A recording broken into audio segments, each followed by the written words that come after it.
stripes and bright stars through the perilous fight, o'er the ramparts we watched were so gallantly streaming,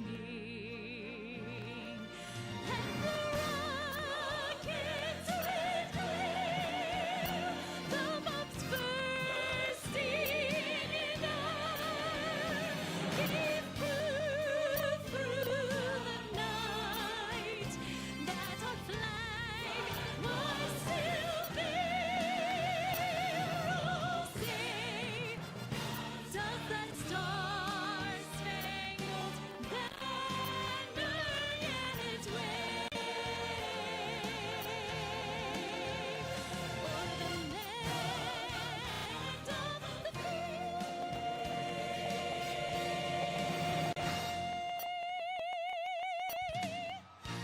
And the hope of the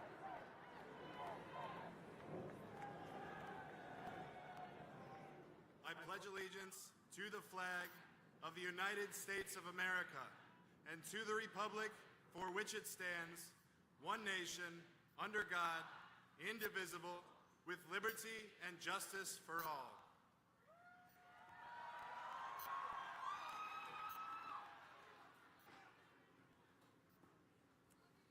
Thank you, Andrew, for leading our pledge, and to Julie for that absolutely stunning performance. Each year, we are grateful for the collaborative witness of the Orthodox bishops and the Roman Catholic bishops leading us in opening prayer for the rally. I'm very happy to welcome to the podium a friend of mine and a wonderful, wonderful bishop, man of God, Archbishop Joseph Naumann. Archbishop, yes, our friends in Kansas City, you know him well. Archbishop Naumann from Kansas City in Kansas, and he's a member of the Committee of the Pro-Life Activities for the United States Catholic Conference of Bishops. Archbishop Naumann is joined on stage by a delegation of Orthodox bishops and Roman Catholic bishops in offering our opening prayer. Hello. Thanks, Steve. Yeah, thank you.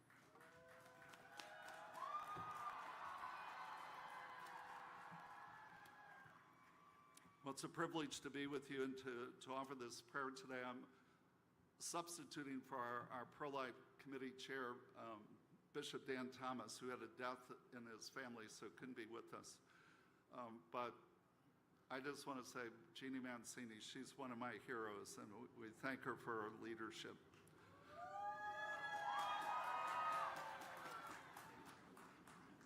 So, as we open our rally prayer, I welcome His Grace Bishop John of the Antiochian Orthodox Archdiocese of North America, representing the Assembly of Canonical Orthodox, delegation of brother Orthodox and Catholic bishops from all across the country. I especially welcome all of you who have gathered in this vast crowd as we stand together to proclaim our belief in the dignity of the child in the womb and to witness to the sanctity of all human life. This is why we march. And so let us pray. Almighty and eternal God, author and sustainer of the gift of human life, we, your sons and daughters in Jesus, your Son, come before you as stewards of this great gift. Hear our humble and heartfelt prayer. May we never fail to protect and value human life from the first moment of conception through to the moment of natural death. May our efforts rightly include legal protection as well as constant prayer. May we continue to do penance for the cruel and tragic offenses against the divine dignity of human life, especially by abortion. May we be instruments of your love and compassion for any pregnant mother in need and all those who have been wounded by abortion. We turn to you, Father of us all, for your grace and power to fuel anew in our time the ever-present need to build up the culture of life. Pro-life initiatives in every part of our nation May this culture of life find new strength among families, in our homes, our schools, our parishes, our workplaces, indeed among all men and women in our human community. May this culture of life bring aid and assist, especially in facing new threats against the dignity of human life.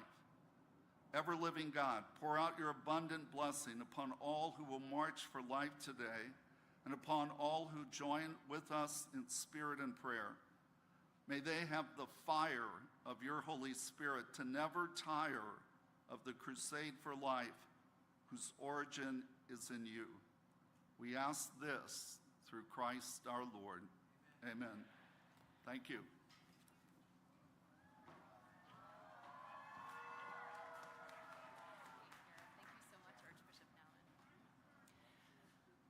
Well, thank you so much, Archbishop Naumann, and our Orthodox and Catholic bishops. We're so very happy, very, very pleased to have you here and grateful. So whether this is your first March for Life or you're a seasoned veteran, and I see some of you out there that are seasoned veterans right in the front row here, but I met many in the hotel this morning that this is their first March for Life. I just really do want to honor you and thank you for making history by being part of our world's largest annual human rights demonstration. You, by being here, are advocating for the poorest of the poor. You are advocating that social justice begins in the womb. Thank you for standing on the right side of history and for being here. We are so very, very grateful. The theme for the 52nd Annual March for Life is life, reminder of the basic and beautiful truths about why we're all here today. The first and most foundational point of our theme is that every human being, regardless of race, regardless of disability, regardless of religion, gender, size, or stage of development in the womb, every single life has inherent human dignity, and it is just that case. Marchers, can I ask you a question? Do you believe, so I'm going to ask you a question and then I'm going to ask you to answer. So, marchers, do you believe that all human life from the moment of conception has inherent human dignity? Let me hear you say yes. Oh, come on, you guys can do better than that. Come on, let's try that again. Let me hear you say yes. Yes. Okay.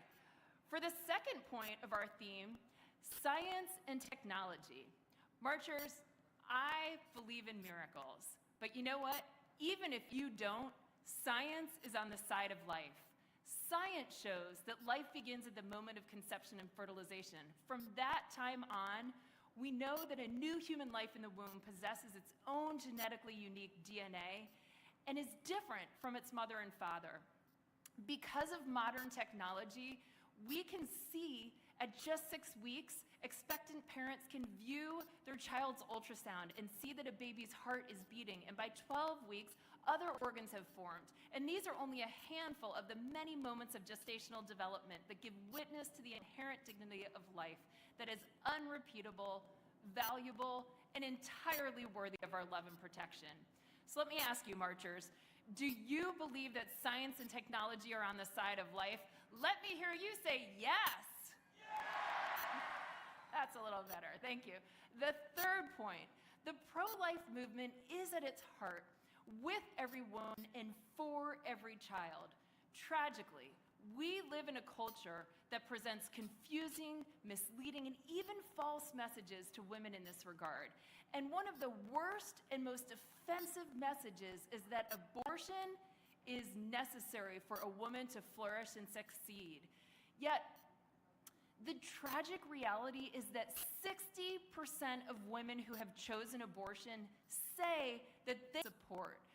Women need to know that they are strong and capable, and that the pro-life community will love and support them long after the child is born. And that's why there are well over 3,400 community-based pregnancy care centers across America that help women, thank you, that help women and families who want to keep their children. And a whopping 83% of Americans on both sides of the political aisle support the workers. We just saw this week from a Marist poll that came out thanks to the Knights of Columbus. Marchers, let me ask you, Will you commit to supporting women who are facing an unexpected pregnancy? Let me hear you say yes. Let's try that one again. Let me hear you say yes. On the fourth and final point of the theme, the power of telling your story. For over a decade, we at the March for Life have used the hashtag #WhyWeMarch on all social media related to the March for Life. Why? Because your stories matter. Your stories can change people's hearts and minds on this issue. At the March for Life, we're in the business of changing hearts and minds. Our goal is to make abortion unthinkable. Your stories will help us reach that goal. Why are you here? Why are you pro-life? Each of you has a reason, and when you share that reason, your witness makes a difference. Marchers, can you commit today, in the next 2 hours, on social media to using the hashtag #WhyWeMarch and telling your story? Let me hear you say yes. Thank you. Now, I'd like to show you a video about our March for Life theme, Life, Why We March. Being on the right side of history isn't always popular or easy. Through the third trimester, the bill Following has the no abortion limit. procedure, the babies were born Pregnancy alive. resource centers are on high alert. Pro-abortionists have firebombed the pregnancy center. When culture is spreading lies about the dignity of life, and it seems like we're in a losing battle, we might feel like giving up.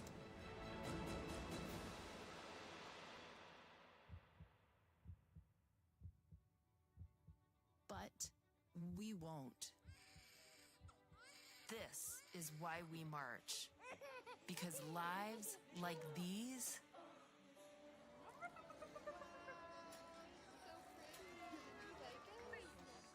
turn into these.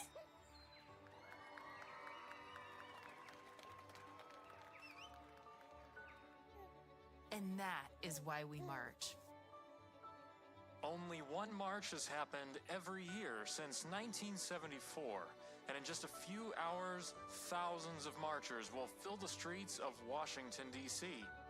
We're here to march and to show solidarity for the baby in the womb. We march to be a voice for the voiceless. We march to end abortion. We march for both mom and baby. I just want every single baby to be valued and every single woman to know that she is important and she should be loved. They're partaking in the annual March for Life, the largest human rights display in the world. Because every single life deserves a chance. That is what real human flourishing looks like. And that is why we march.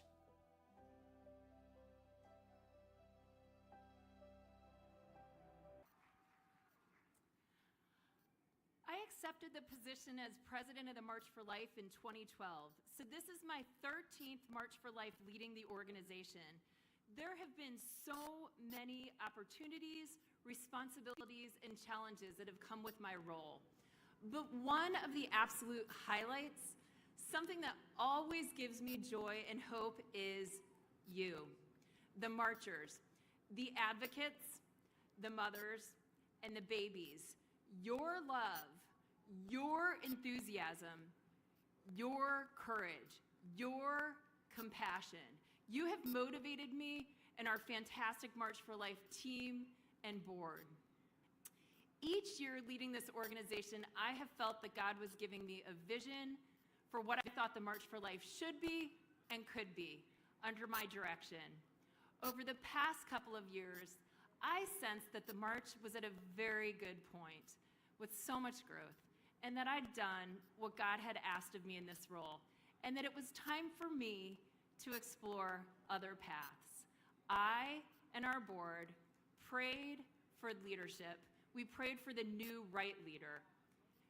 God has answered these prayers.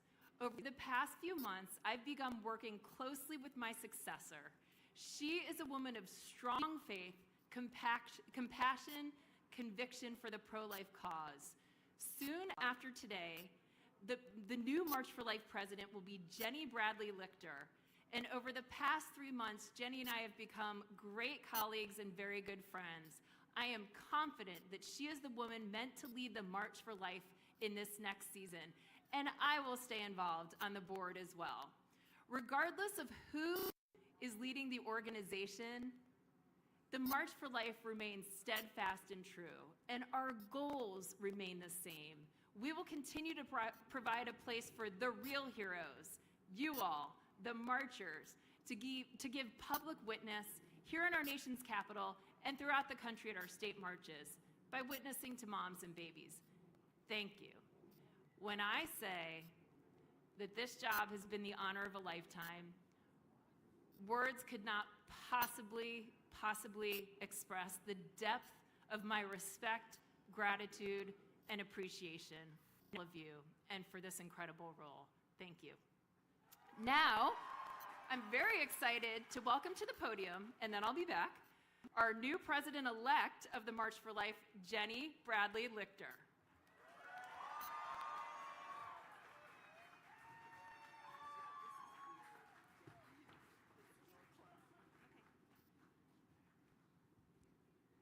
Hello, marchers. I'm Jenny, and in a few days, I will be the new president of the March for Life, taking over from a hero of mine and of all of ours, Jeannie Mancini.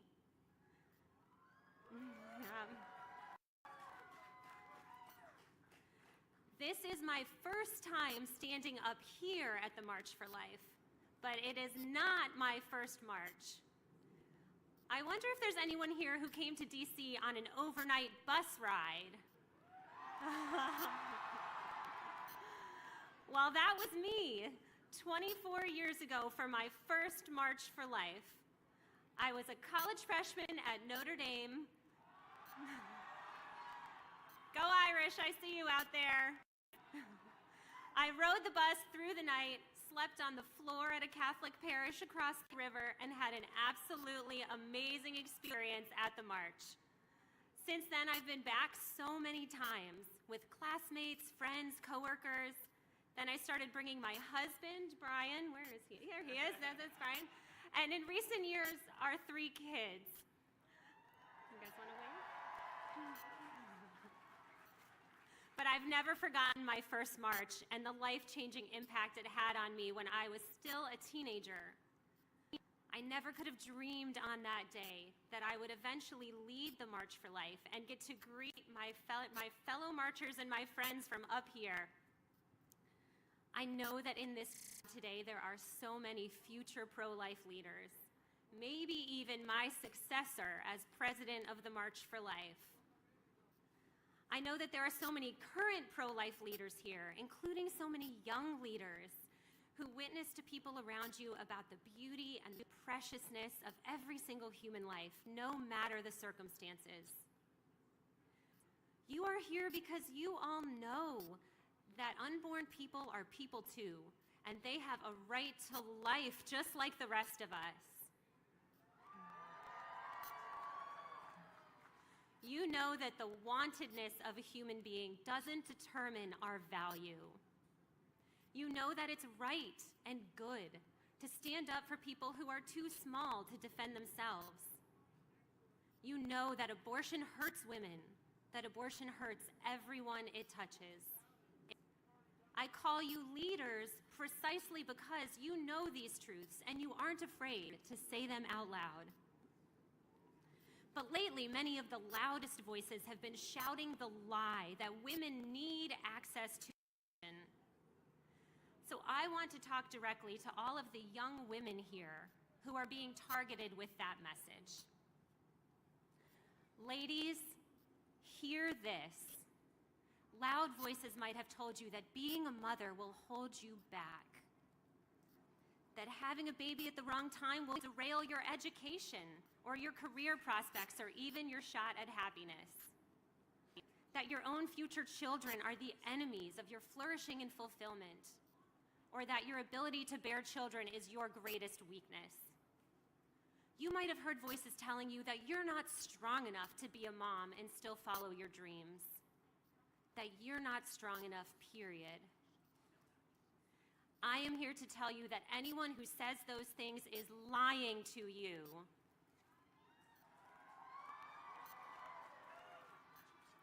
You are strong enough. Motherhood is so empowering. What will make you tougher and happier and more fulfilled than you ever imagined possible. Motherhood will stretch you. Your heart will grow and grow and grow, no matter the circumstances. And if you are ever in a situation where you can't care for your baby, you are strong enough to entrust your child to another loving family through adoption. Don't ever let anyone tell you that you aren't. Young men, I want to talk to you for a minute too. Don't let anyone tell you that the way to love the women in your lives is to support abortion, let alone push them towards abortion when things look tough. People are lying to you when they say that your education or your economic security hinges on your right to kill your child in the womb. That is not what you or the women you love need. It will not make you happy. The women you love need men who are strong and confident enough to embrace the beauty and the messiness of life, no matter the circumstances. That's real love and real strength.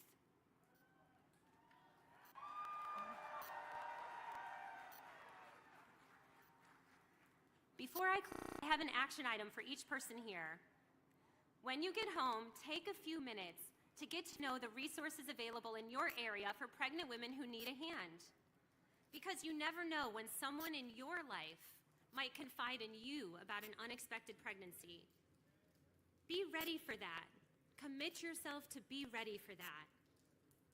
Know who they can call or who you can call for them to get medical care, parenting classes, diapers, wipes, baby clothes, and be ready to be the person they can turn to for a hug. Be ready to be the voice telling them that they are strong enough. Since I was announced as the next president of the March for Life, some people have asked me if we're done marching because Roe versus Wade was overturned. What do we think about that?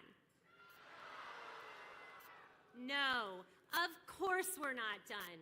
We will keep marching here in Washington until abortion is not only illegal, but unthinkable. And we still have work to do.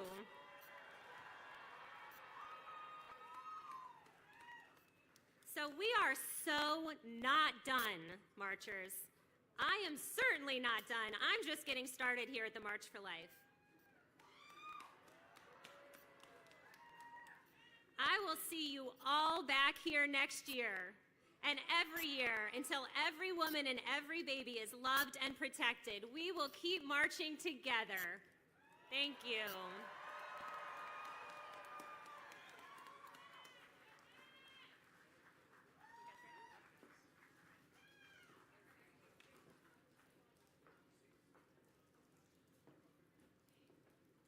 Okay, isn't she awesome? Yeah, I feel the same way. All right. Joining me now, they're going to be coming out here on stage, are your courageous pro-life leaders and members of the United States Congress and Senate, who in fact just voted this week to protect life. Yeah. Please give it up for these guys and gals, please.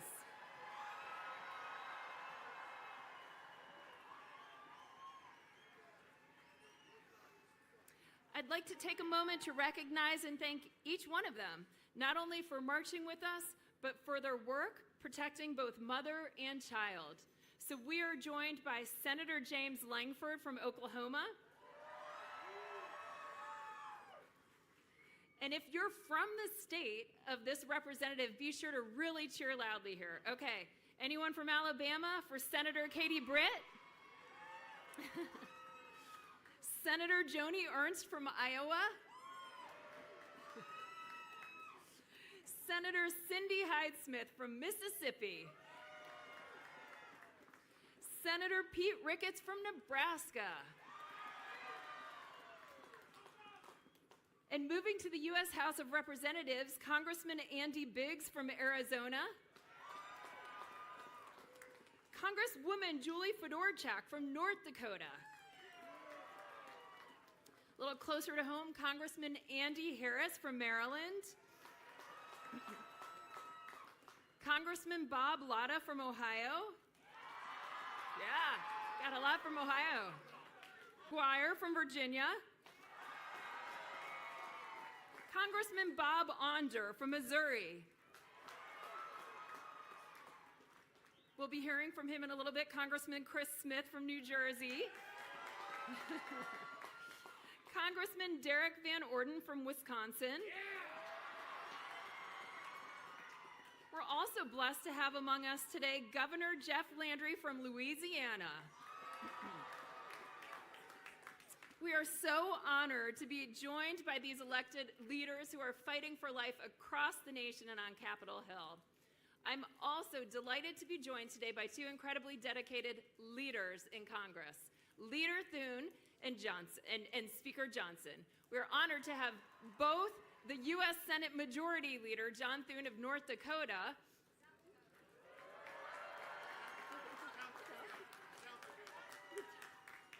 I'm sorry, let me say that one more time. We are most honored to have the U.S. Senate Majority Leader, John Thune of South Dakota, and the Speaker of the United States House of Representatives, Mike Johnson of Louisiana. Let's give it up for these guys. Leader Thune and Speaker Johnson's deep commitment to passion for protecting the unborn and their mothers is truly inspiring and has been on full display these last few days in this new Congress. We are honored to have them both with us. It says a lot. In fact, this is the first time in the history of the March for Life that we've had both the Senate Majority Leader and the Speaker of the House not only on this stage, but speaking to you today. Please help me welcoming these gentlemen to the stage.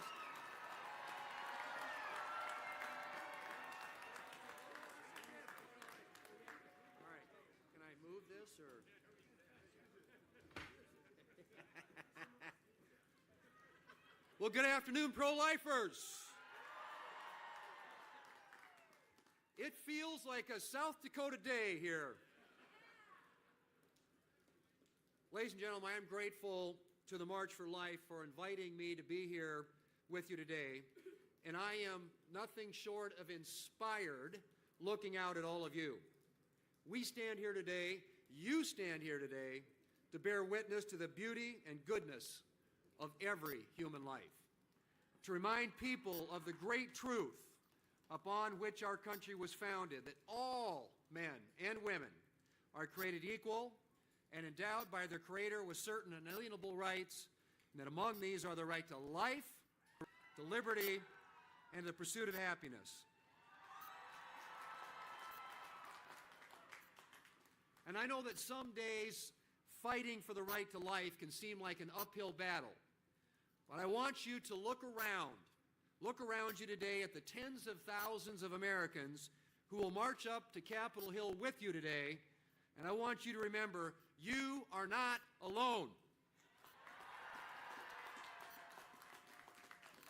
You are part of a great movement, united around the truth that every life is precious, that every human being is created in the image and likeness of God and has infinite value and worth. It says in Psalm 139, you formed my inward parts, you wove me in my mother's womb. I give thanks to you, for I am fearfully and wonderfully made, and my soul knows it very well. I stand with you in this fight, and so do many of my colleagues in Congress, and like you, we will continue to work toward a day when the lives of all human beings are protected, even when they're small, even when they're weak, even when they're vulnerable, especially when they're small or weak or vulnerable. Ladies and gentlemen, the fight may be long, but we have the truth on our side, and I am confident. And I am confident that at the end here today, God bless you all and keep fighting for life. Thank you.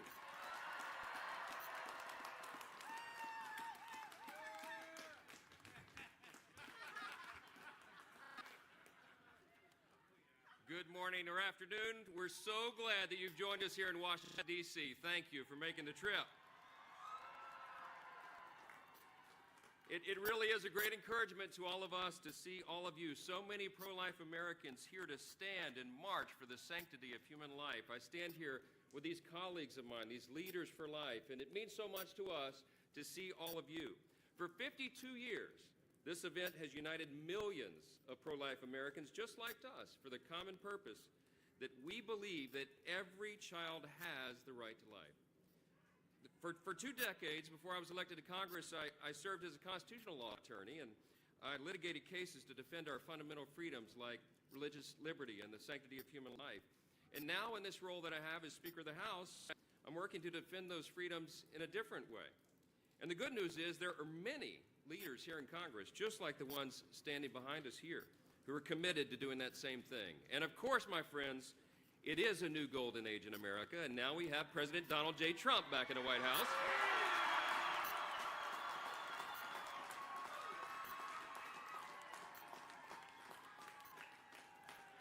We are entering a new era, that's right. And with Vice President JD Vance, they have already, that's right.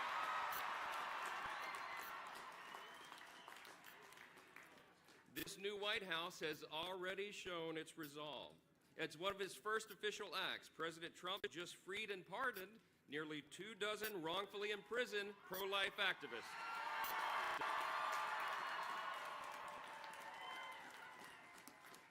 And I don't know if you saw his executive order on gender, but it defines life as beginning at conception rather than birth.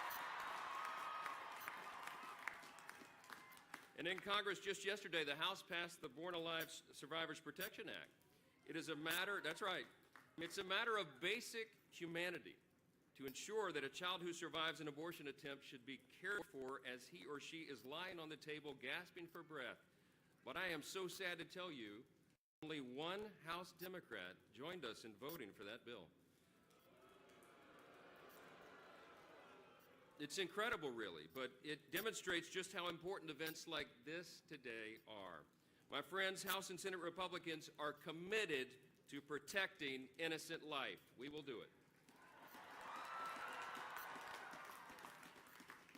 As we near the 250th anniversary of our great nation, we remember that at the heart of our grand experiment in self-governance is the recognition of the right to life, as Leader Thune just said.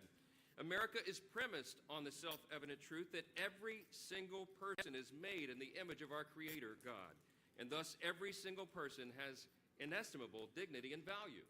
And your value is not related in any way to the color of your skin or what zip code you live in or what you do for a living. Your value is inherent, but is given to you by God. Well, that's right. What we need today is a new generation of leaders and activists like William Wilberforce and Frederick Douglass, men and women who will courageously use their voices to defend others. You, my friends, are part of that generation, and together we are rebuilding a culture of life, and it begins now.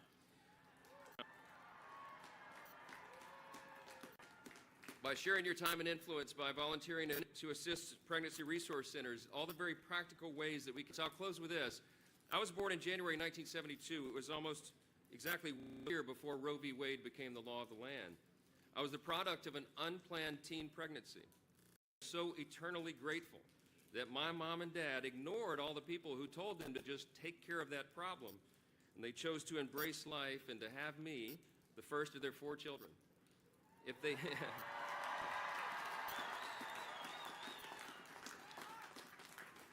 It's a simple fact, a very simple fact. If they had not done that, then I would not be here, and I often wonder who else we have missed. And what those individuals might have contributed to our society and our world, but they were just never given the opportunity. I often wonder when we as a nation will face that reality and turn our hearts back to the self-evident truths that we boldly proclaimed in our nation's birth certificate in 1776, as was said earlier, that all people are created equal and that all people are endowed by our Creator with the right to life. Let's keep working to ensure that more eyes are opened, that more people will embrace those timeless truths, and that all children will be allowed the incomparable gift of being born. Thank you for being part of this movement and this noble cause. God bless this march, and may God bless the United States of America. Thank you.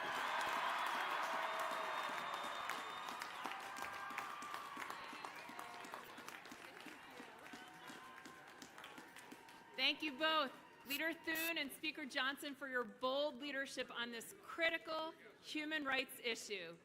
Thank you for prioritizing legislation that will save babies who survive attempted abortions in every state across the nation.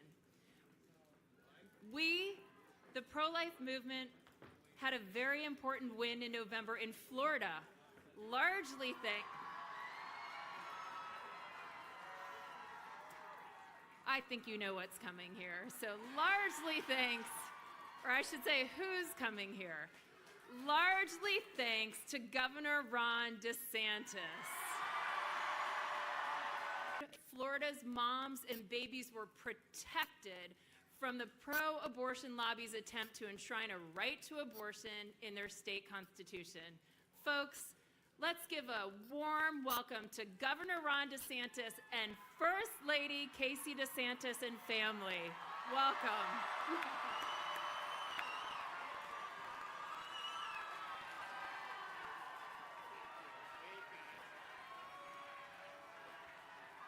Well, thank you for marching for life.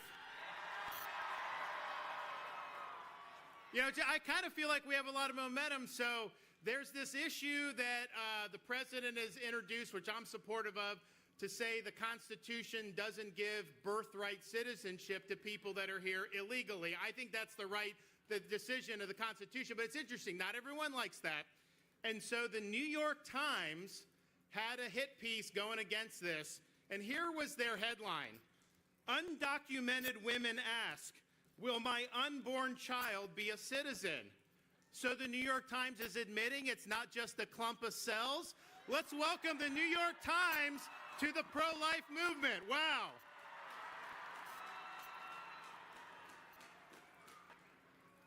Here is what you should be asking your elected officials to do on the issue of the sanctity of life. Show courage in defense of the unborn. That's what we need from the people that we elect to the office. The sanctity of life does not depend on poll results. It doesn't depend on which way the wind is blowing. It's an enduring truth, and it represents the foundation of our society, which in our original founding document, which we will celebrate next year, the Declaration of Independence, declared that we hold these truths to be self-evident, that all men are created equal, and we are endowed by our Creator with certain unalienable rights, beginning with the right to life itself.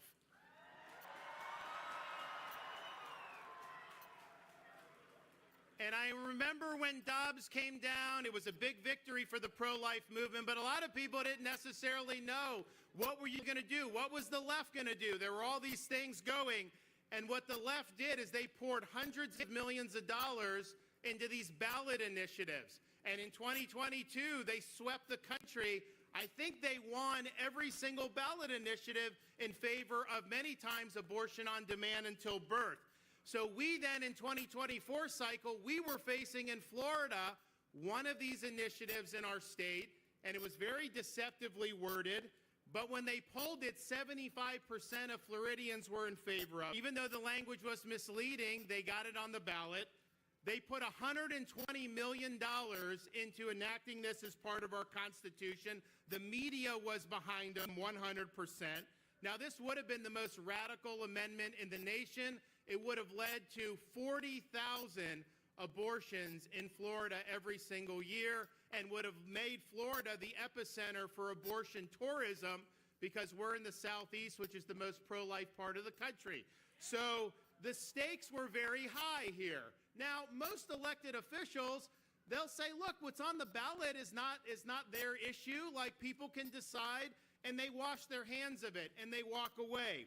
But, you know, I remember a great man once said, the only thing necessary for the triumph of evil is for good men to do nothing. So we were not just going to sit around in Florida and do nothing. we had a responsibility to lead the charge and to do something that most people said was impossible, defeat a pro-abortion ballot who, quite frankly, does not necessarily have overwhelming pro-life sentiment. And so this was very difficult because what the pro-abortion side does, they don't tell the truth. They rely on a blizzard of lies to try to be able to enact these things. So if you turned on TV in Florida last fall, you were told that Florida's heartbeat bill somehow didn't allow pregnant women to get health care when they had a miscarriage, or all these other things, which were bold-faced lies. They never made the case as to why you should have elective abortions on demand up until 9 months. They never made that case. They were focusing on running commercials that were lying about what we were doing in Florida. So this was difficult because, you know, people see it on TV and they think it's true. So this was all hands on deck. So we decided we had no choice but to dig in and lead, that we had all these lives that depended on this. So we raised millions of dollars. We mobilized activists, not just in the state of Florida, but around the country to come and help Florida. Many of you were part of that. We pressured our elected officials to get involved. We barnstormed the state. I had physicians against Amendment 4. We had survivors of abortion talking against Amendment 4. You name it, we did it. We even mobilized our state agencies, and we ran public service announcements dispelling the lies that were being told about Florida's heartbeat bill. But we were doing this, quite frankly, against the tide of public opinion. The wind was in our face. The wind was not in our backs. But you know, it's easy to lead when the wind's at your back. Anybody can do that. The question is, when those things are, when you have all the odds stacked against you, are you going to dig in and are you going to do what's right? And I'm proud to say that we defeated this radical pro-abortion amendment. And we were the first state in the United States to ever defeat one. But here's one of the lessons. We were told since Dobbs by people, political consultants, pundits, many people that are more establishment Republicans, that standing for the right to life was somehow terrible politics, you wouldn't get elected, all this other stuff.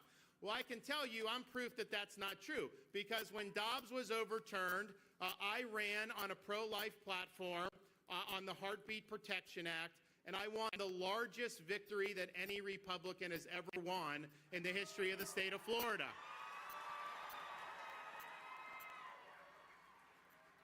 And I can report to you now, years later, not one single member of the Florida legislature has been defeated for voting for Florida's Heartbeat Protection Act. Not one has been defeated as a result of that. And even more so, to show you the politics isn't what they say, since I signed Florida's Heartbeat bill a couple years ago, we have gained 800,000 registered Republicans on the Democrats since we signed the legislation. So don't let the naysayers say that you got to toss away these important convictions and that you shouldn't stand for the right to life. We showed how it can be done in the state of Florida. You know, we're proud that in the last 6 years since I've been governor, on issue after issue, we have defeated the political left. Getting rid of DEI, beating them on illegal immigration, doing all these different things to the point where Florida is now known as the state where woke goes to die. But let me tell you, since we were able to beat Amendment 4, Florida is not only the place where woke goes to die, it's the place where babies go to live. Thank you. God bless you. Keep up the great work.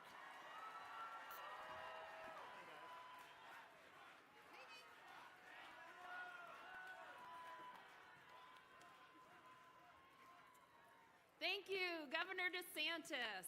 I am now very happy to introduce to you a longtime friend and an ally to the pro-life movement, almost like no other, except we have so many heroes here today. So I am referring, of course, to U.S. Congressman Chris Smith of New Jersey.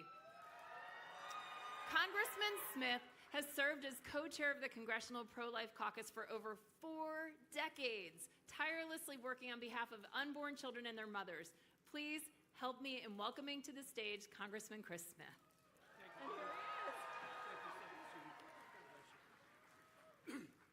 Ginny, thank you so very much, and Jenny, thank you. The March for Life Committee, what an amazing march, and you do it with such just power. And all of you here today, thank you so much. You know, I met my dear wife, Marie, 52 years ago in the pro-life movement. So to you young people, it can become a dating service, and we've been working the pro-life issue ever since. But from that perspective, both Marie and I have never been more hope-filled than we are today.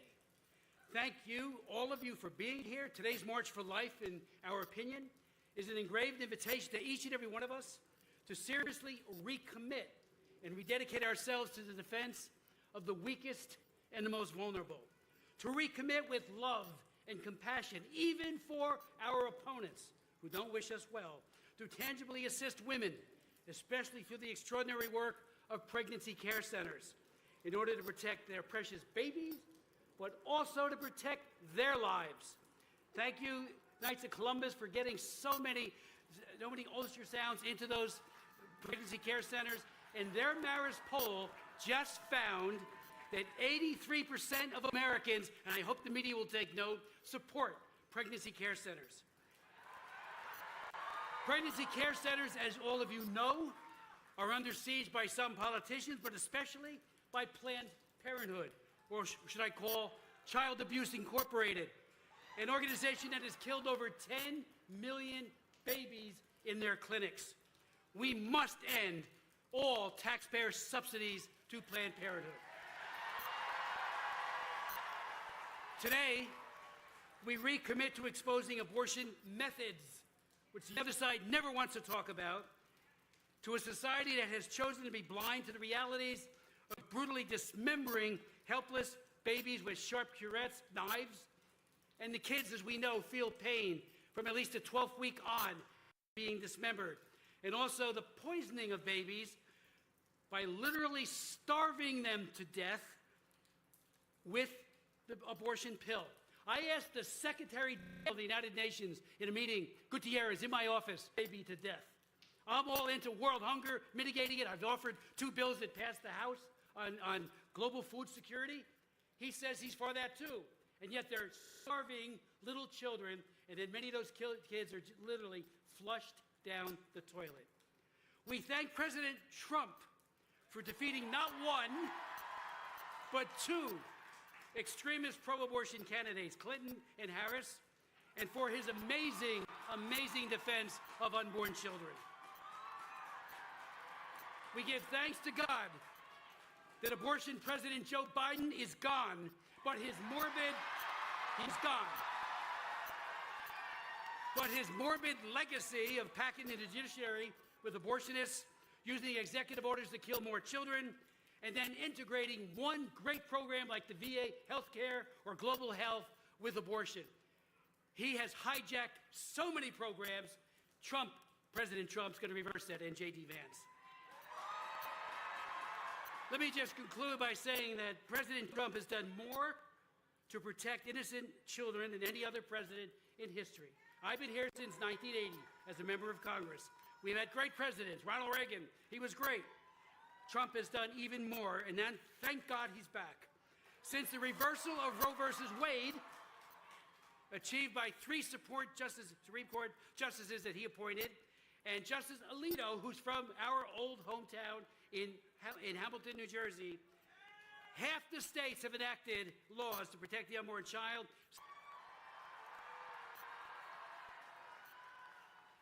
The bottom line, ladies and gentlemen, pro-lifers are a people of persevering faith in God through prayer and fasting. We will bear any burden. We will endure any attack. We know that the cruel injustice of abortion need not be forever, and that each day, despite setbacks, many unborn children and their mothers have been protected, and they're thriving. We have hope, and we have just begun. Thank you.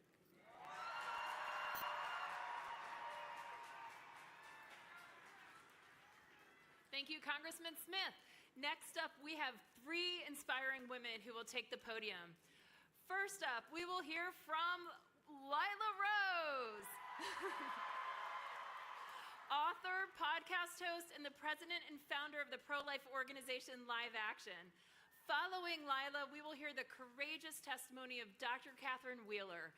Dr. Wheeler, a certified OBGYN physician who serves on the board of the American Association of Pro-Life OBGYNs. And then last, but definitely not least, we will be joined here at the podium by our youngest speaker today, Miss Hannah Lape. Hannah is a student at Wheaton College and president of Wheaton's Voice for Life Student Pro-Life Club. Help me welcoming to the stage Lila, Dr. Wheeler, and Hannah.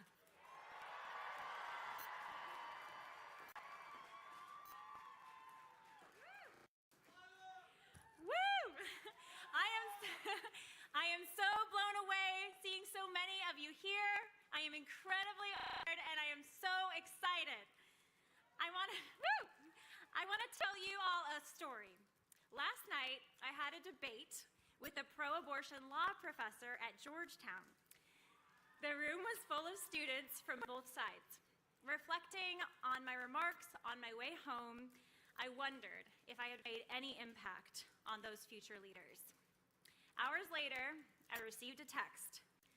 One of the pro-choice students had changed her mind and was now convinced, my friends, this is half the battle, showing up. All of you here, all of you have the power to change minds. At the dinner table, on campuses, at soccer games, you can change minds. You are the voice for those who have no voice. Remember, the science is on our side. Natural law is on our side. The truth is on our side. We must simply have the courage to speak the truth with love. Courage is contagious. One change of heart can save a life.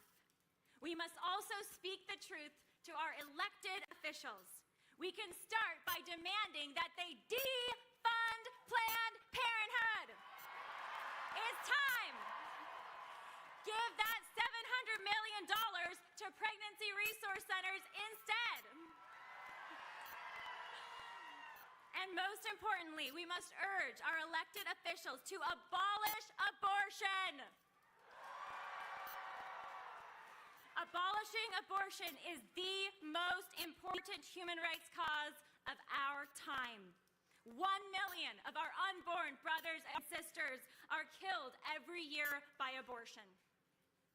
I am so inspired by the incredible love and heroism of Joan Bell, who I believe is here today, and all the other amazing pro-life activists who were granted their freedom yesterday thanks to President Trump and VP Vance. Thank you, Vice President Vance and President Trump. We can usher in a new golden age for America when we protect every life from the moment of conception. This is our moment.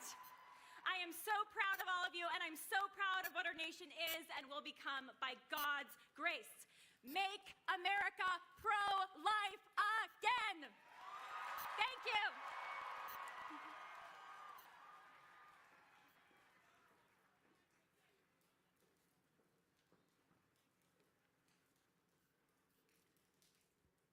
I'm taller. Have you ever looked back and thought, well, I shouldn't plan any of this for my life? Yet life has a way of getting you right exactly where you need to be. I never planned to be an OBGYN. I never planned to be a mother. But then in medical school, I had an unplanned pregnancy. First thing I thought was, my life and my career are over, because isn't that what they tell us women? But the first person I told said, you're going to be an amazing mother. That's amazing. And more women need to hear that. So I immediately fell in love with this little one. Couldn't believe the love and the miracle of getting to grow a baby. My first rotation back after having my first child was OB. And there I was in the room watching my first birth and just falling apart weeping at the beautiful miracle of life. It became a passion for me. I was absolutely hooked. It was my greatest joy right underneath having my children. But then I went to residency, and in residency, I was introduced to abortion specifically for babies with special needs that we would have called birth defects and anomalies. And we were told in that situation, if you care about women, this is one of the things that we do in medicine. So for the first time, we didn't talk about the baby or healing. We instead talked about terminating and ending. And for the first time, we completely disregarded and actually intentionally took the life of one of our patients. That was the way I thought about abortion as I did them, that I was helping women, until one day, and I can't tell you what happened, why, but suddenly the blinders came off. And for the first time, I actually saw the baby I was about to kill with horror. And for the first time, I actually felt the evil presence in the room of what was behind abortion. Somehow I did that abortion. I don't know how. I never did another abortion in my life. And it's been a long road to become 100% pro-life. Yes, thank you, God. My patients always told me the truth about abortion. They told me about how abortion harmed them, about their regret. They would cry to me about their abortions. But when I went to the literature as now somebody who believed in God and knew the horrors of abortion, I found that tragically they'd been lying to me. But my patients told me the truth. I had somebody ask me on an airplane once, how in the world, when you've done something that horrible, do you even get up? And I'll tell you, I came to know Jesus, and I came to know his love. Thank you, God. I came to know his love and forgiveness. And so only because of Jesus can I stand up in front of you today, and only because of Jesus can I tell people the dignity, the humanity, and the amazing miracle of babies, and that abortions not only take innocent lives, but they harm women too, and they harm all of us. So I am here today. If you've had an abortion, as an abortionist, I want you to know how sorry I am. And I know that there are people listening who've participated in abortion some way who don't yet know love and forgiveness, and that you don't have to carry this burden anymore. And to you I say, please contact me. I would love to talk with you, the American Association of Pro-Life OB-GYNs. And this is why I march. Life is an incredible, beautiful miracle, and God's grace is available for every single one of us. God bless you.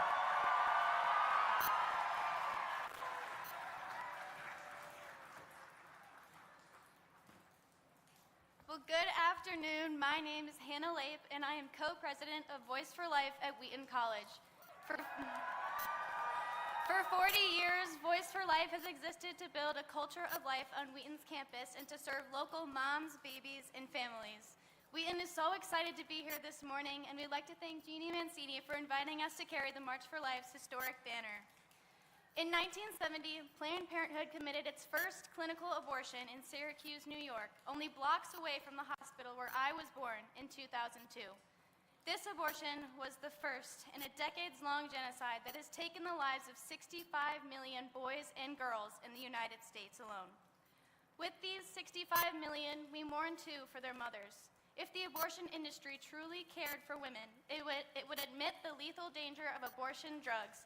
It would stop leveraging public confusion for political gain, and because abortion is never medically necessary, it would offer both patients in every pregnancy life-affirming care, mom and baby. Today, we affirm that the pro-life generation will not rest until every single abortion facility in our nation closes its doors for good.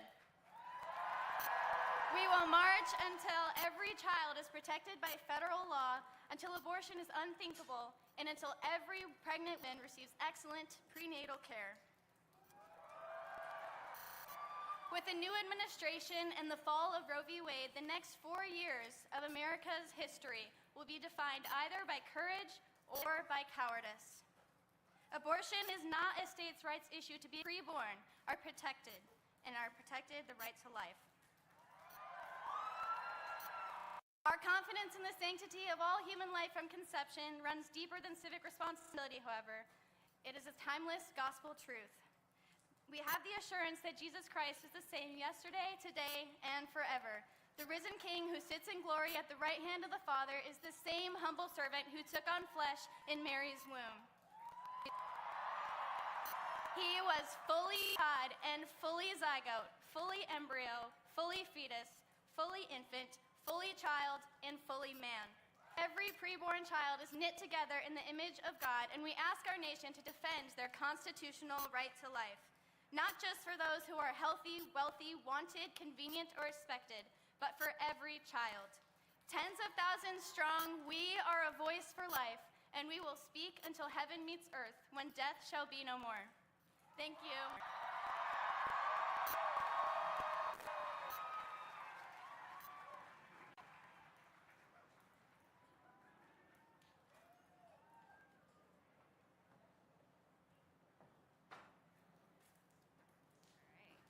Well, thank you so much, Lila, Dr. Wheeler, and Hannah.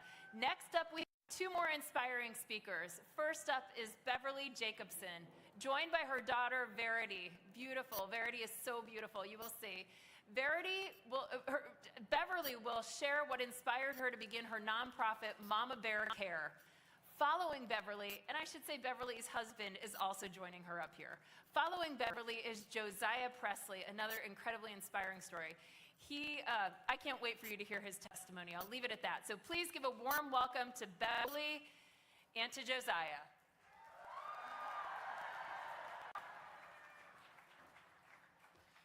Are there any mama bears here today? Let me hear you if you're a mama bear.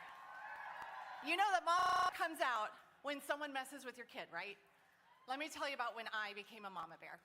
I was 5 months pregnant, but I wasn't excited. I was terrified. We had been told that our baby girl had Edwards syndrome, and this is a condition they said was incompatible with life. So I was meeting with a specialty doctor because I needed information. I needed hope. I needed someone to show me a path through this. And instead, this is what I heard. So, you're here to talk about your retarded daughter. He went on to say that if she survived, she would be a drain on the family, mentally up. And something changed in me that day. And it changed the course of our whole journey. Because as Mama Bear rose up, so did hope. A fierce love swept behind the tender care that my baby needed. And look, Verity is here with us today. She is about to celebrate her 8th birthday. Yeah, from God. Now, I'm not going to sugarcoat anything. This has not been an easy journey. We began to find our new normal. We started reaching out to other families who were on this journey. And over the last few years through our nonprofit ministry, we have been building an army of mama bears rising up to fight for these precious kids. Because these mama bears are told over and over that abortion is the logical next step after they get a prenatal diagnosis. But these mama bears need hope. They need to know that there are people and resources to help them. And most of all, these mama bears, they need to know that their baby bears are a gift from God who deserve to be. I want to invite you to join the Mama Bear movement. You can learn more and get connected with our ministry at mamabearcare.org. And this is where we advocate for fierce love and tender care. So why do I march for life? I march for life because Verity deserves to be celebrated. Why do we all march for life? Because we know that every mama bear and every baby bear deserves to be celebrated. Thank you.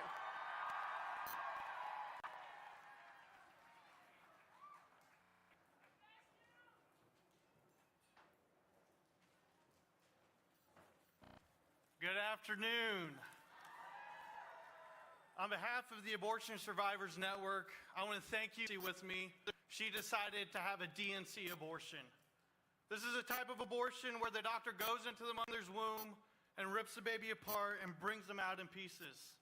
At the time, they thought everything had gone according to plan and they sent her home. But it wasn't until a few months later that she realized that the abortion had actually failed and I was still very much so alive. At this point, I was conceived and born later on that year. I lived in a foster home for 13 months and then was adopted into the Presley family and raised here in the States. This journey has been a long journey. This journey, it's been a difficult journey, but this has been the journey that God has placed on my life. And today, I march to be a voice for those who are voiceless like I was all those years ago. Today, I march because when I was unseen and devalued, my God had a different plan.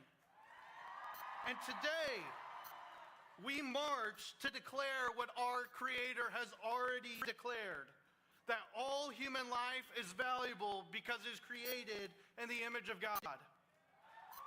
And I don't want you to miss this powerful point today.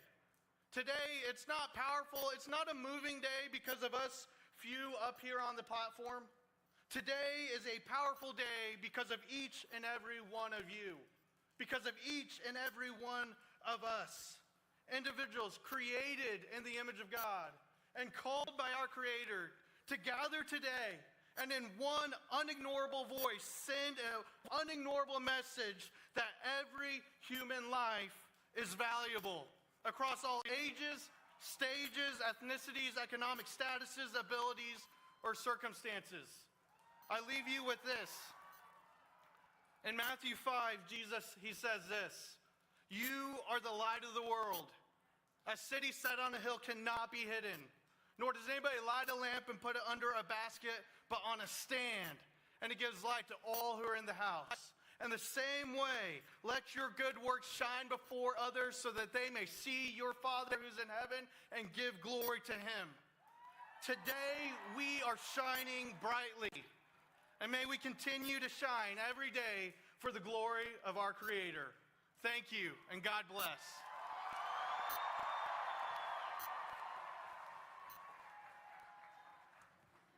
Thank you, Beverly and Josiah, for sharing your very, very powerful testimonies. Stories like theirs highlight the need for life-saving legislation at the federal level, like the Born Alive Abortion Survivors Protection Act that passed just this week in the House, and that the House passed and the Senate voted on just this week. We need to continue to call on Congress and the White House to prioritize pro-life, pro-woman, and pro-family policies so that abortion one day soon becomes unthinkable. Right now, you are going to have the opportunity to contact your elected officials and the White House, calling on them to protect the most vulnerable among us. So here's what I'm going to ask you to do. You've done this before. Grab your cell phone, pull it out right now, hold it up. Okay, I see some of you holding it up. I'm going to start calling some of you out. Mary, Margaret, hold up your cell phones. We're doing a call to action. Yes, thank you. So now, I want you to text MARC8 to 73075. MARC8 to 73075. Send a message to Congress that you want them to protect both mom and baby. Brian, hold up that phone. All right. Hold up that phone back there with that white hat. Come on, let's see your phones up there. 73075 MARCH. Text March to 73075 to be a voice for the voiceless. Every voice counts. So send that text MARCH to 73705, and together we'll send this important message to our elected officials. I know you've all been waiting for our next speaker, our keynote. I'm very happy to introduce you to our keynote, Bethany Hamilton, known for one of the greatest comeback stories of all time, having lost her arm to a shark at the age of 13, only to return to surfing 1 month after. Bethany's story of determination, faith, and hope has resounded in encouragement worldwide. Please give a warm Hawaiian welcome to Bethany Hamilton.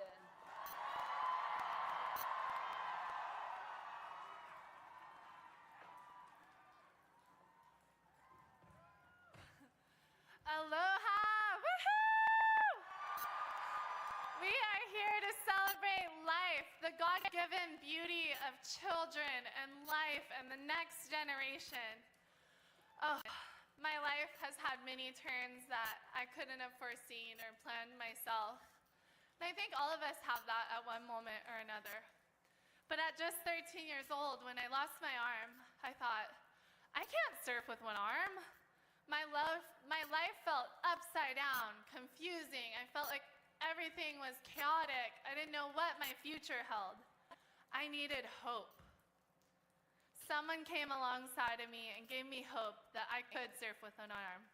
They gave me a hint of inspiration that I could do it. And that gave me the courage and bravery to do what I hadn't seen anyone else do, surf with one arm. It ignited a desire in me to try something that I hadn't seen anyone else do. Fast forward, let me share something deeply personal with you. I remember the moment when I first had my very first pregnancy test. I had a similar fear. I didn't think I could do it. I don't know where that came from. I came from a great family, a Christian household. I was married to a wonderful man. And all of a sudden, I was rejecting this God-given gift and beauty that was only a blessing. What made me think that I wasn't ready?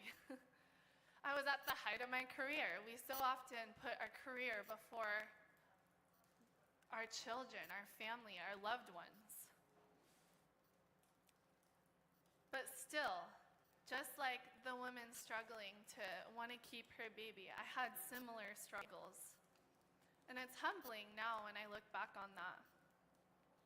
But the society and culture is so strong, filled with so many lies, and we're all hearing it. I believe that even though everyone here is pro-life, some of you may even struggle with this at some point. None of us are above that. These people aren't inherently evil. They're just being fed lies, and the more they hear these lies, the more they believe them. Now imagine, I had all the support in the world to bring this life. But imagine the woman who doesn't have all the support in the world. She's struggling to have hope that she can do it. She's being fed these lies that she can't do it, and that life has no value. She's scared, she's alone, she's overwhelmed. She feels like her life is upside down. She's being told that death is better than life. But who are we to choose death on behalf of someone else? Here's what I've discovered, and I hope that you here today can help spread this message of hope to all the young women who need to hear this. And maybe even more important, to raise up a generation of young men who can come alongside and do the right thing to serve that woman in the way that she needs. We need strong men. Come on, boys, let's hear it. Woo! Now, being a mother of 4, they are my greatest joy, the most beautiful blessing. They are the high of my every single day. Yes, there's challenges, and yes, it's difficult at times, but the beauty sure outweighs the challenge. And I look forward to every single day serving my beautiful children and sharing life with them. Children are true wealth, and they are truly the greatest blessing that God has to offer us, alongside of His grace. And so today, as we rally around a cause that God has called us to protect life and to love our neighbor, to come alongside of that young man and woman who are thinking of choosing death, to be that person to bring them hope. When I lost and gave me hope, they reminded me of God's love and that maybe there was more to my life, and who knew what was possible. And so these women, they need hope.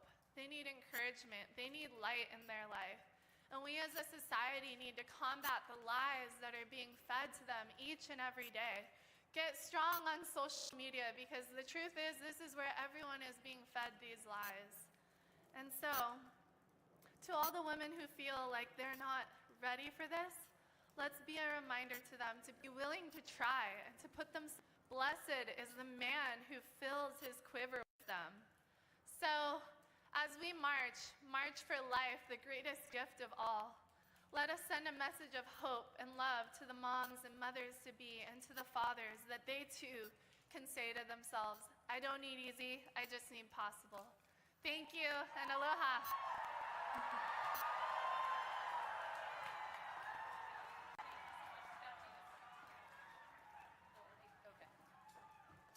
Okay, and now I'd like to announce a very special video.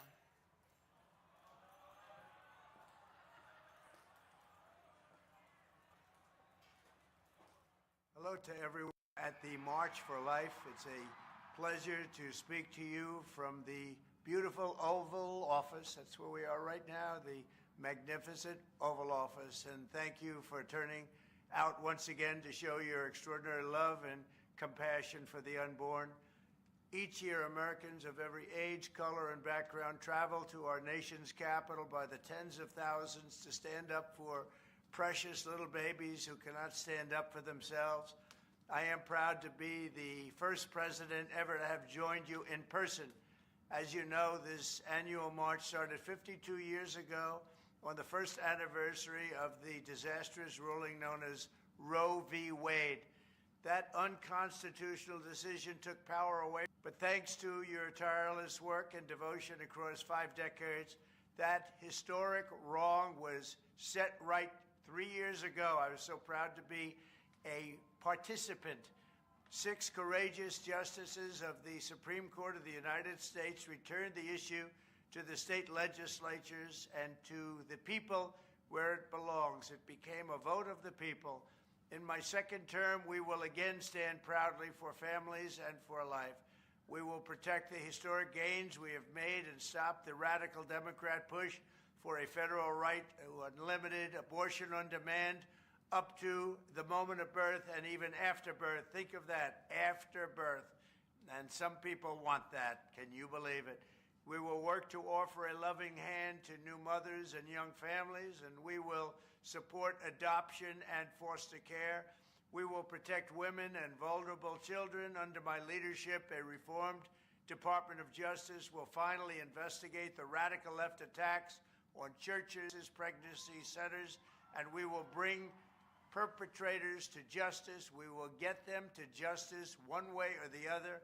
I will also end the weaponization of law enforcement against Americans of faith, and I'm releasing the Christians and pro-life activists who were persecuted by the Biden regime for praying and living out their faith. I just signed that document, and they're being released.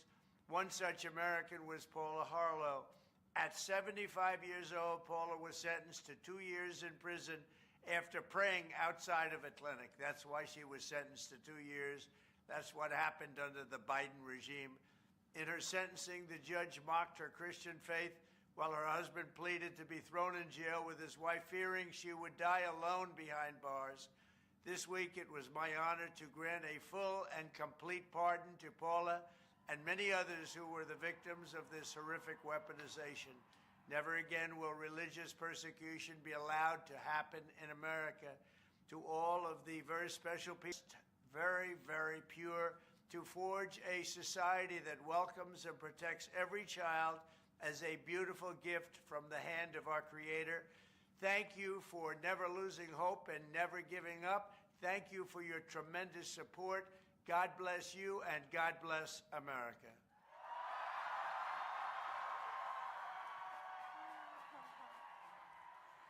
Wow, how about that, right? I heard President Trump tell us here our gratitude for those strong pro-life policy commitments.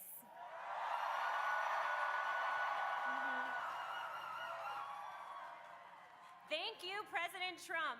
We are with you as you continue to stand up for unborn human beings and moms who need a hand. I also want to acknowledge a few members of the President's senior domestic policy team who are here today. These are the people who will be working on the pro-life policy agenda, so you can keep them all in your prayers.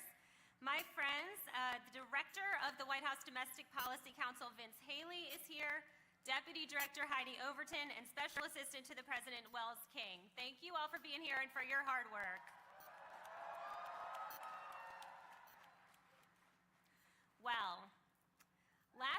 was on this stage, I said I was just getting started, and I'm looking forward to seeing you all back here next year.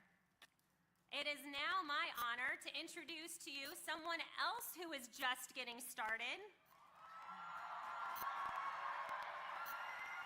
who I certainly hope will be back here marching with us again in years to come. In his first public event since he took the oath of office just a few days ago with his beautiful young family by his side,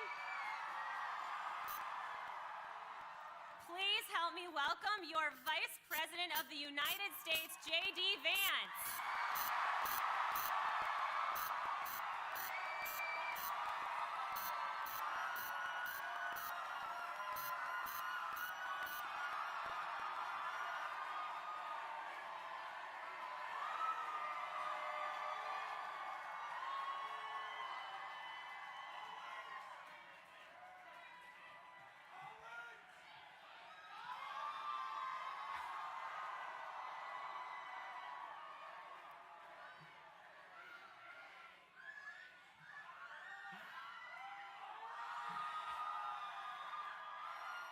Let me say, afternoon marchers, thank you for having me, and it is an honor to be standing with you here today for a life.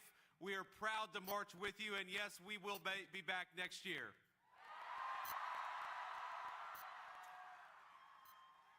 The excitement, the passion, the unwavering conviction that every single person here on the National Mall clearly feels, it is deeply moving to me and means more to President Trump and I than I could possibly say.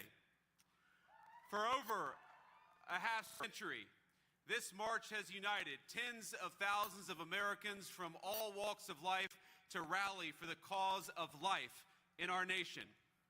It is the single largest gathering in the world to celebrate our movement, the victories we've fought so hard for, and yes, the victories yet to come. And I want to personally welcome all of you who have traveled from far and wide to our nation's capital. Thank you for your dedication, and it is an incredible crowd, and it's great to see you today.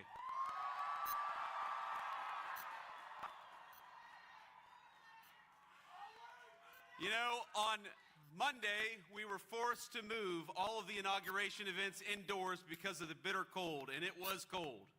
But you guys, and it's cold today, here you are outside in an especially frigid January. And I don't think I've ever seen such a joyful crowd out here, particularly during this time of year.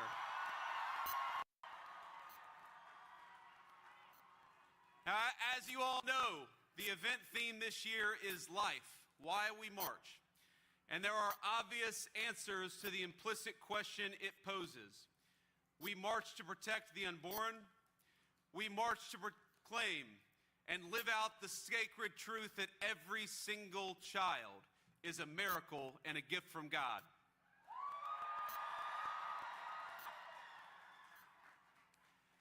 Now, each time Usha and I welcomed our own children into the world, we saw firsthand the indescribable beauty of new life, and yes, as you can see, sometimes the behavioral challenges that we had on Monday, but they were good. They were good. And watching all three of our kids grow, learn, and become who they are today has been the single greatest blessing of our lives. Now, every parent here knows that feeling, that awe at a newborn child. It is our responsibility to cherish and to protect it. But thinking about the question of why we march, there are also some subtler, but equally more important answers to that question that I want to reflect on today. Now, the task of our movement is so to be pro-family and pro-life in the fullest sense of that word possible. Facing a pregnancy or the prospect of one, react not with joy but with concern. They wonder, how can they afford it? What will it mean for their education, their career, their relationship, or their family? And I know how many of you in this crowd have devoted immeasurable time and resources to help answer those questions and to lend a hand to young people facing a moment of desperation. But by and large, our society, our country, has not yet stepped up in the way you have. And our government certainly has failed in that important responsibility. We failed a generation not only by permitting a culture of abortion on demand, but also by neglecting to help young parents achieve the ingredients they need to live a happy and meaningful life. A culture of radical individualism took root, one where the responsibilities and joys of family life were seen as obstacles to as personal fulfillment or personal blessings. Our society has failed to recognize the obligation that one generation has to another is a core part of living in a society to begin with. So let me say very simply, I want more babies in the United States of America.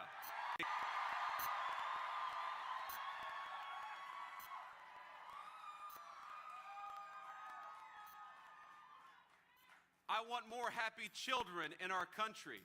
And I want beautiful young men and women who are eager to welcome them into the world and eager to raise them.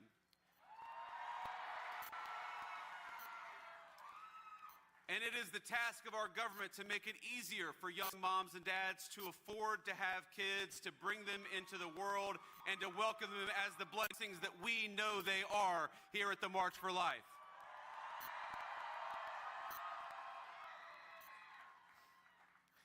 Now, it should be easier to raise a family, easier to find a good job, easier to build a home, to raise that family in, easier to save up and purchase a good stroller, a crib for a nursery. We need a culture that celebrates life at all stages, one that recognizes and truly believes that the benchmark of national success is not our GDP number or our stock market, but whether people feel that they can raise thriving and healthy families in our country.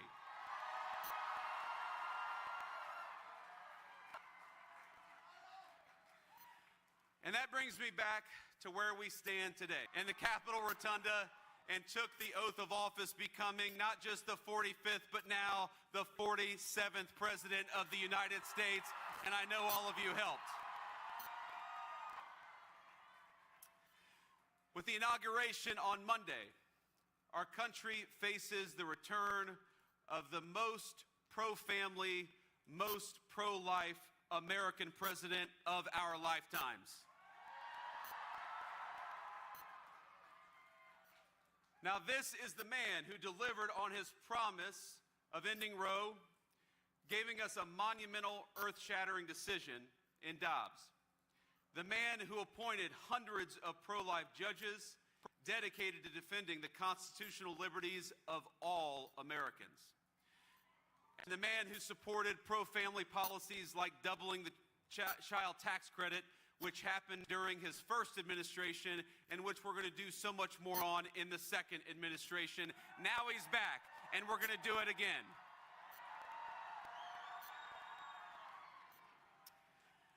Now, yesterday, President Trump issued a strong endorsement of the Born Alive Abortion Act, ensuring that those babies who survived botched abortions enjoy the equal protection under law, which is the obligation of every citizen to enjoy in this country.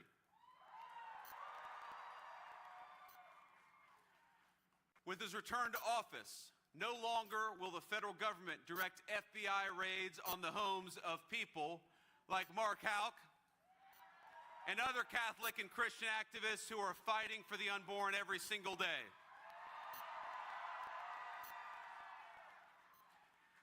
And no longer will our government throw pro-life protesters and activists, elderly, grandparents, or anybody else in prison. It stopped on Monday, and we're not going to let it come back to this country.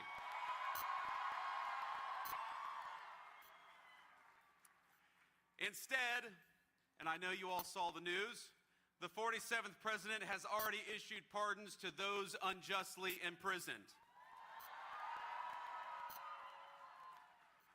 And I want to be clear that this administration stands by you, we stand with you, and most importantly, we stand with the most vulnerable and the basic principle that people exercising the right to protest on behalf of the most vulnerable should never have the government go after them ever again.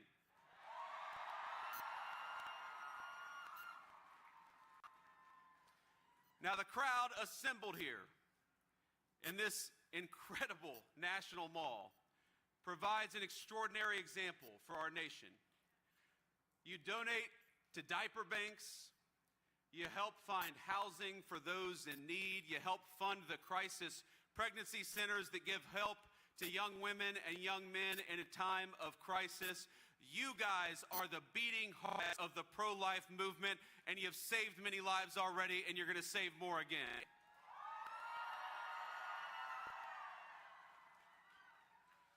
You being here, this very march is a reminder of the incredible strength and unity of the pro-life movement, and from the bottom of my heart, thank you. Thank you for being here, and thank you for marching here today.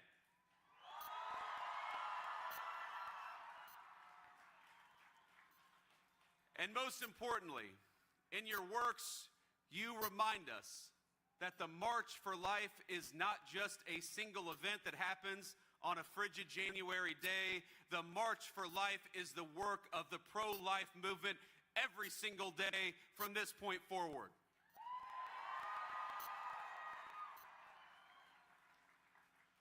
Now, it is a lifelong call to action, a moment, young moms and dads, to fighting for the unborn, to working with our legislatures at the state and federal level. You make it possible for us to stand here and say that America is fundamentally a pro-baby, a pro-life, and a pro-family country.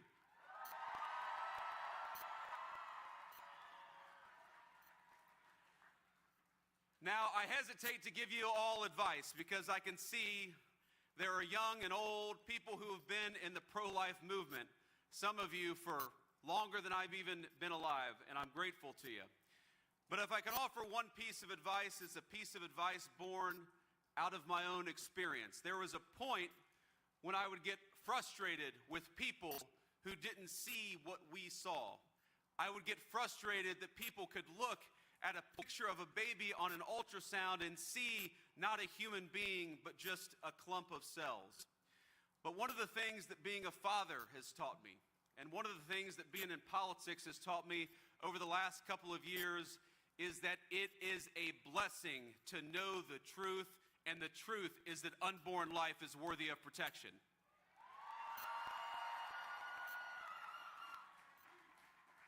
So please go forth, not with frustration, but with joy. We are joyful to march for life. We are joyful to know that that picture on an ultrasound, that is a picture of a baby with hopes and dreams and potential to come.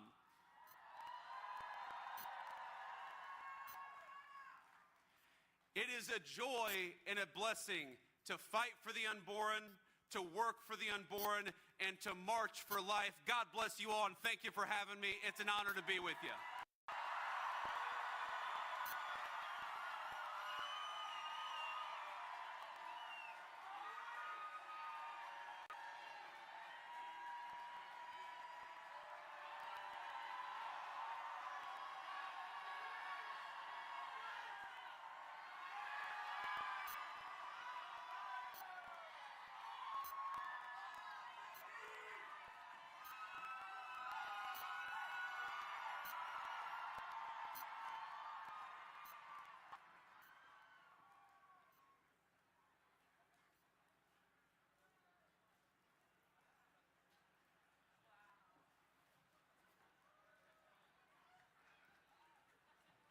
Wow.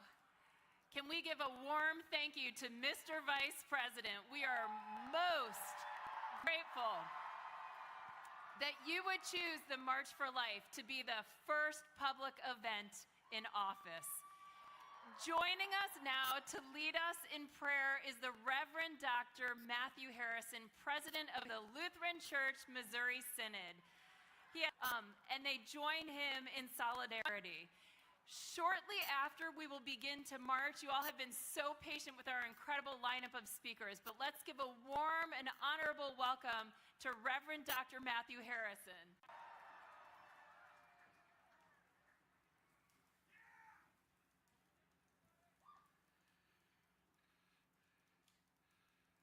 Why do we march? Because the blood of Jesus Christ, God's Son, cleanses us from all our sins. Why do we march? Because many consciences in America have died, and we believe in resurrections, and we say, Lazarus, come. Have I got my guys coming? Have I got my homies? They tell me my homies are coming. We are the pro-life Lutherans, the LCMS, and we have a doxal. They're not coming. So, the God of peace, who brought again the dead from the God of peace, who brought again from the dead our Lord Jesus, the great shepherd of the sheep, by the blood of the eternal covenant, equip you with everything good, that you may do his will, working in us that which is well-pleasing in his sight, through Jesus Christ, to whom be glory forever.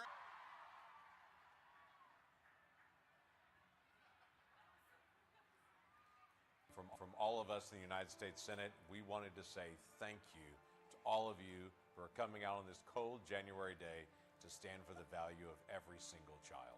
Today we stand united, not just in belief, but in conviction that every human life is sacred.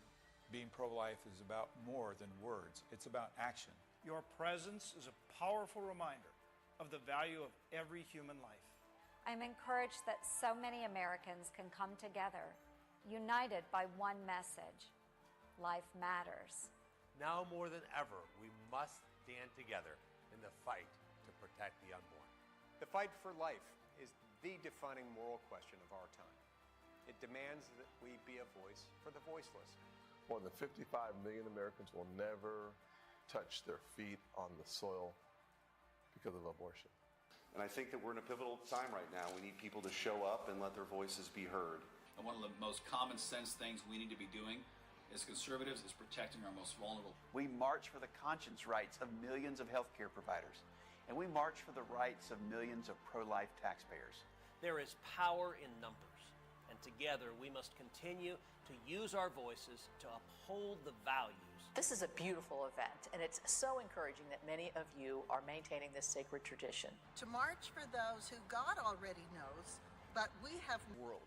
Because of you, tens of thousands of innocent babies have been saved nationwide.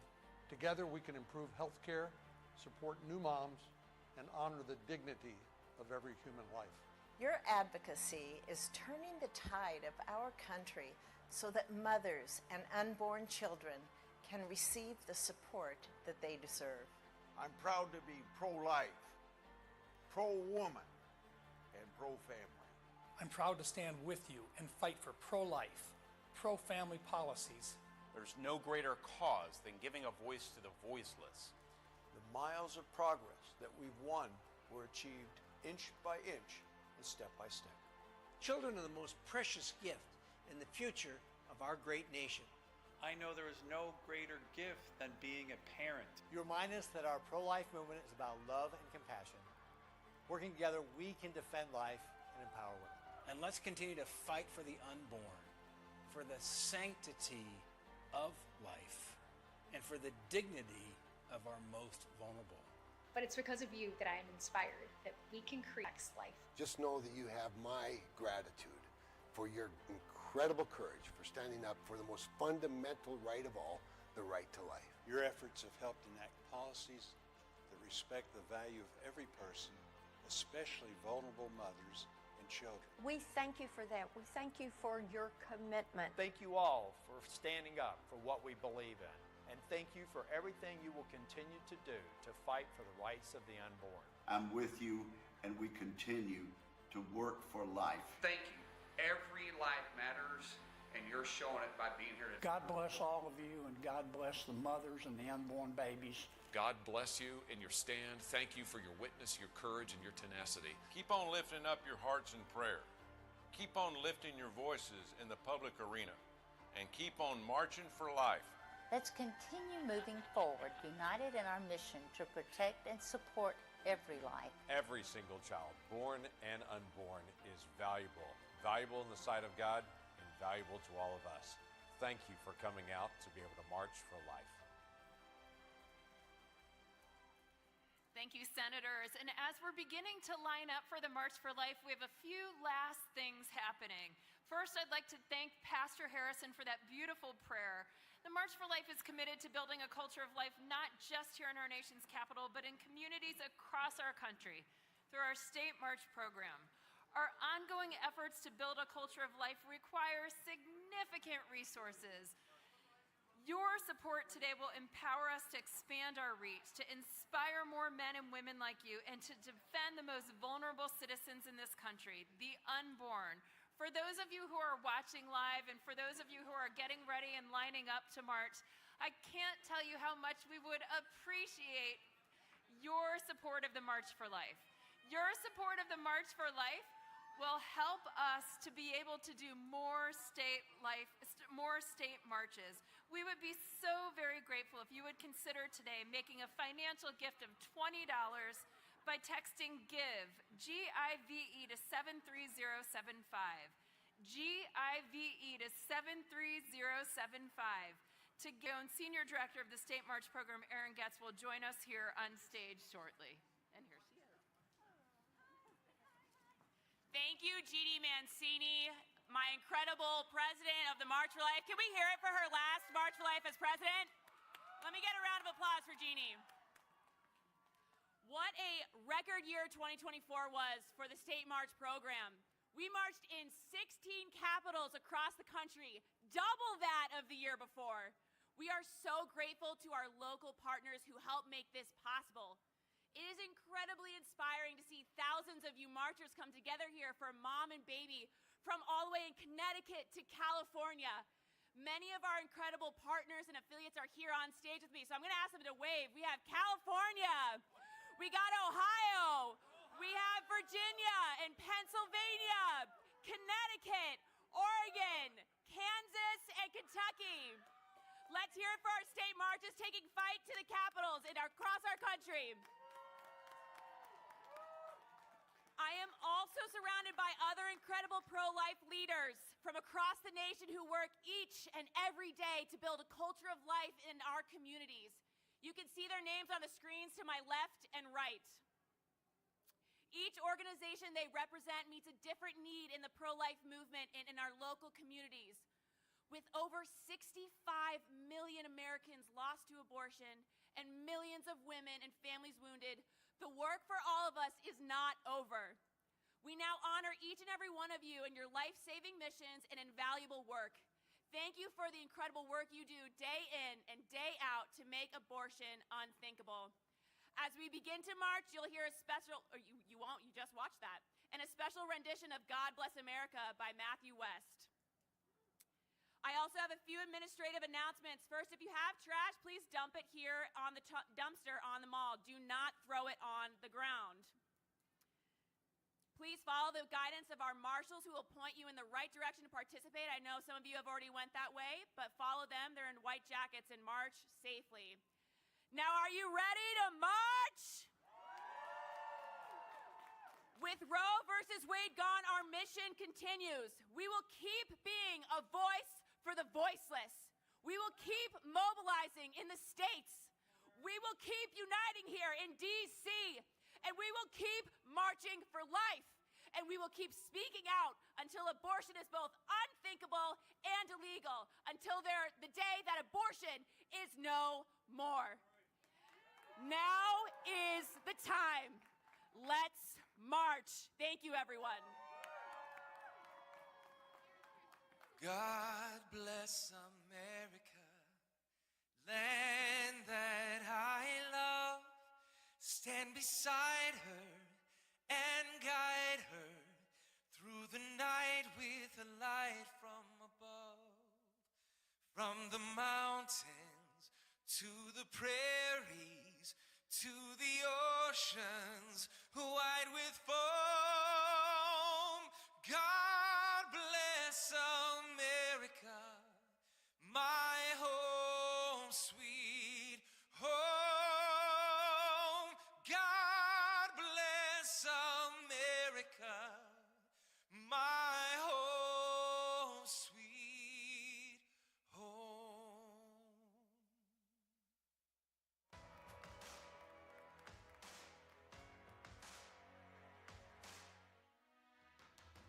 The country and world changed on June 24th.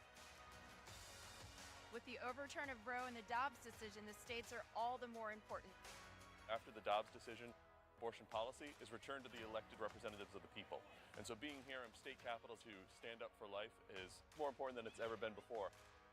We are absolutely thrilled to welcome you here to the 3rd annual California March for Life. We are here today to be a voice for the voiceless in Michigan, here in Lansing. 7 out of 10 women who get abortions are coerced into abortion. It can be easy to fall into despair and hopelessness just given the legislation and the laws that we're up against. It's important to speak truth, to go out there, to be that voice, to be that hope, to be that light in the darkness. And while the march began as a response to Roe, we don't end as a response to Roe being overturned.